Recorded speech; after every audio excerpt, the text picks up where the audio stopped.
शिवसेना उद्धव ठाकरे गटाच्या याचिकेवरती सर्वोच्च न्यायालयामध्ये आज सुनावणी।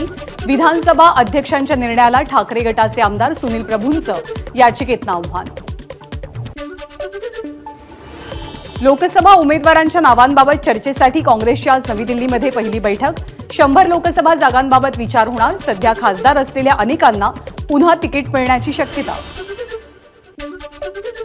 राहुल गांधी यांची भारत जोडो न्याय यात्रा आज गुजरातमध्ये 7 जिल्ह्यात 6 रॅलीज तर 27 चौक सभांचेही आयोजन।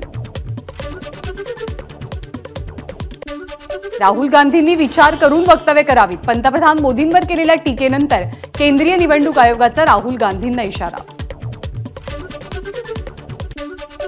लोकसभा निवडणुकीसाठी जागावाटपाची चर्चा सुरू असतानाच मुख्यमंत्री नितीश कुमार आज लंडनला जाणार। मात्र लंडनला जाण्यापूर्वी भाजपच्या ज्येष्ठ नेत्यांशी जागावाटपाबाबत चर्चेची शक्यता।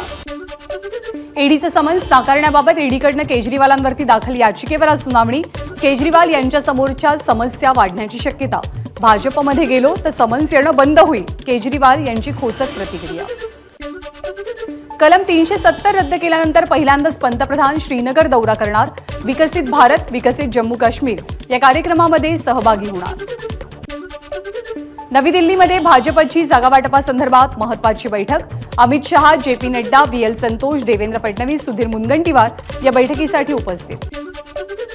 भाजपची महाराष्ट्रातल्या उमेदवारांची यादी लांबणीवर पडण्याची शक्यता।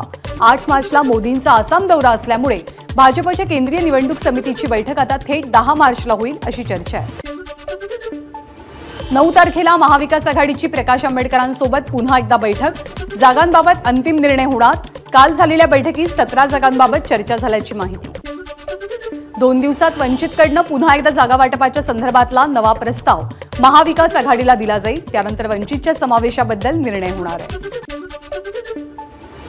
सध्या आपण कोणतेही भाष्य करणार नाही, पुढच्या बैठकीत सगळं काही निश्चित होणार आहे। प्रकाश आंबेडकरांची माहिती। तसंच आपल्या चेहऱ्यावरनं तुम्हाला काय वाटतं असं सूचक विधानही प्रकाश आंबेडकरांनी केलं।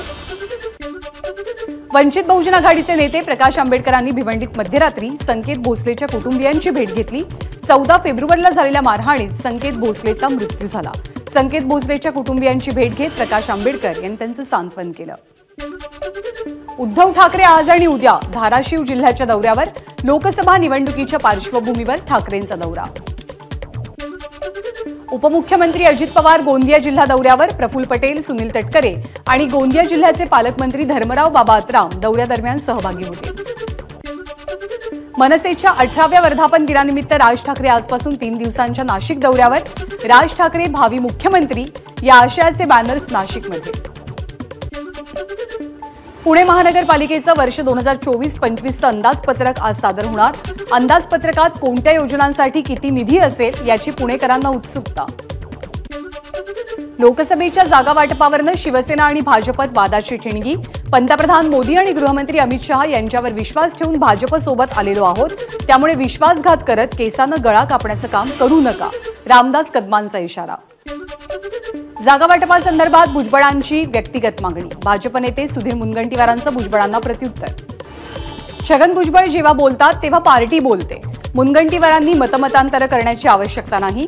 आम्ही त्यांना विचारून जागा मागणार नाही, तर दिल्लीतल्या भाजपच्या लोकांशी बोलून जागा घेऊ, भुजबळांचं प्रत्युत्तर। मुंबई महानगरपालिका भ्रष्टाचाराचा अड्डा बनली आहे। अधिकाऱ्यांच्या आडून सत्ताधारी भ्रष्टाचार करतात, विरोधी पक्षनेते विजय वडेट्टीवारांचा आरोप। मुंबई मनपाचे आयुक्त इक्बाल सिंग चहल, सहायुक्त सुधाकर शिंदे यांची तात्काळ बदली करावी, विरोधी पक्षनेते वडेट्टीवारांची मागणी।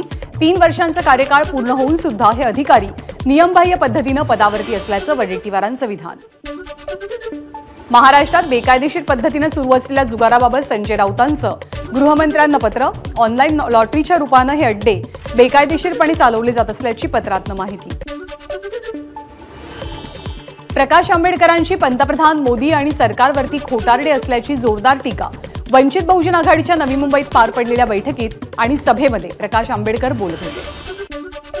सुनेत्रा पवार इंदापूर दौऱ्यावर। तुम्ही साथ दिली तर आम्ही दोघं मिळून तुमचे प्रश्न सोडवण्याचं काम करू, सुनेत्रा पवारांचं सूचक वक्तव्य। शरद पवारांच्या राज्यात महाराष्ट्राची 40 वर्ष सडणी म्हणणाऱ्या लोकांना शरद पवारांबद्दल बोलण्याचा अधिकार नाही।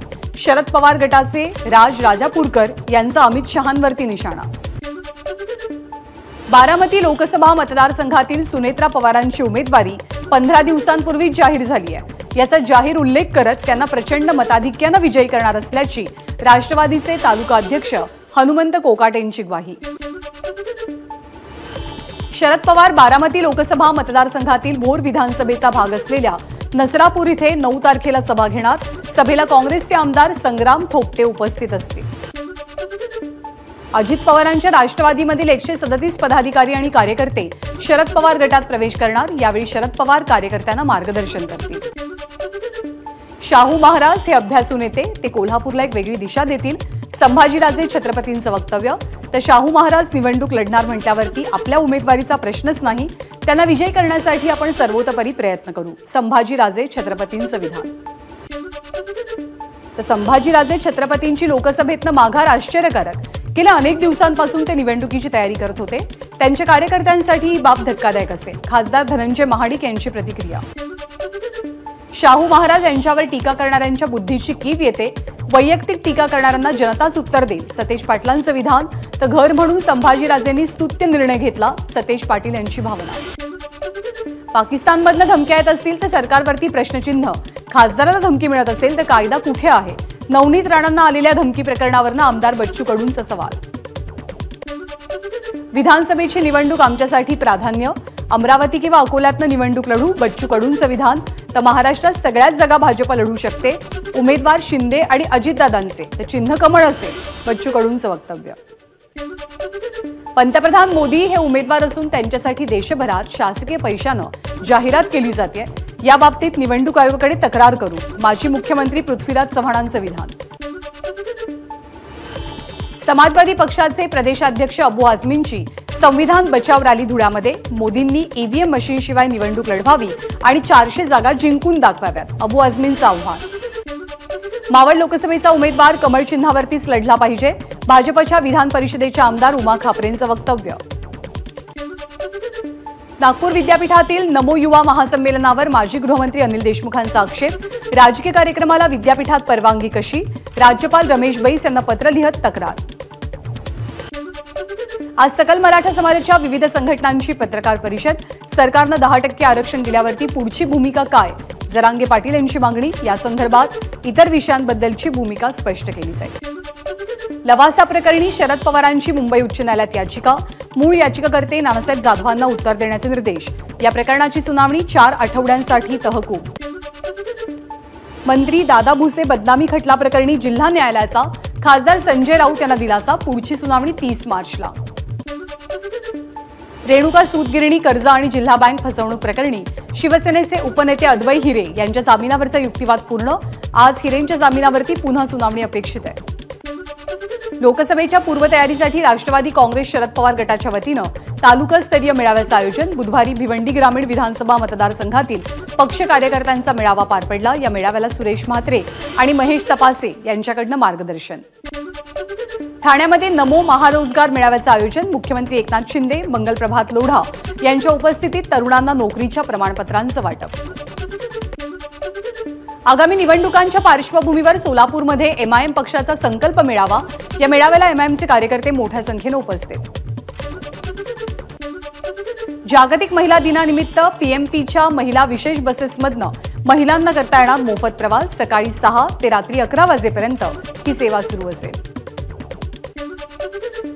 6 वर्षांनंतरही मुंबईतल्या हँकॉक पुलाचं काम अपूर्णच। मुंबई उच्च न्यायालयाकडून नाराजी व्यक्त। पुलाच्या बांधकामाचा प्रगती अहवाल 3 आठवड्यात सादर करण्याचे आदेश।